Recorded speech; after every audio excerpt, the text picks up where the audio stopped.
ആരോഗ്യരംഗത്ത് കുതിപ്പിനൊരുങ്ങി പേരാമ്പ്ര താലൂക്ക് ആശുപത്രി. കിഫ്ബി ഫണ്ടിൽ നിന്ന് 76 കോടി രൂപ ചെലവിൽ നിർമ്മിക്കുന്ന പുതിയ കെട്ടിടത്തിന്റെ ശിലാസ്ഥാപനം മന്ത്രി വീണ ജോർജ് നിർവഹിച്ചു.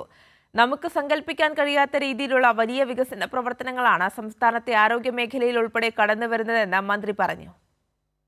1 ലക്ഷത്തോളം ചതുരശ്ര അടിയിൽ 7 നിലയിലായാണ് പേരാമ്പ്ര താലൂക്ക് ആശുപത്രിയുടെ പുതിയ കെട്ടിടം ഉയരുക. കിഫ്ബി ഫണ്ടിൽ നിന്ന് 76 കോടി രൂപ ചെലവിൽ നിർമ്മിക്കുന്ന കെട്ടിടത്തിന്റെ ശിലാസ്ഥാപനം മന്ത്രി വീണ ജോർജ് നിർവഹിച്ചു. പുതിയ കെട്ടിടം നിർമ്മിക്കാൻ 18 മാസമാണ് കരാറെങ്കിലും അടുത്ത വർഷം ഡിസംബറോടെ നിർമ്മാണം പൂർത്തീകരിക്കാനാണ് ലക്ഷ്യമെന്ന് മന്ത്രി പറഞ്ഞു. 18 മാസമാണ് നമ്മുടെ കാലയളവ്. പക്ഷേ 2025 ഡിസംബറിനോടുകൂടി തന്നെ ഒരാളുകളാണ് നിർമ്മാണ ചുമതല. നമുക്ക് 2025 ഡിസംബറിനോടുകൂടി അതിമനോഹരമായ പുതിയ നമ്മുടെ കെട്ടിടം ഇവിടെ പൂർത്തിയാകണം. തീർച്ചയായിട്ടും ഈ ആശുപത്രിയുടെ നിർമ്മാണം പുരോഗമിക്കുന്ന മുറയ്ക്ക് ഇവിടെ ആവശ്യമായിട്ടുള്ള മറ്റ് ആരോഗ്യ പ്രവർത്തകരുടെ തസ്തിക കൂടി സൃഷ്ടിക്കുന്നതിന് സർക്കാർ പ്രതിജ്ഞാബദ്ധമാണ്.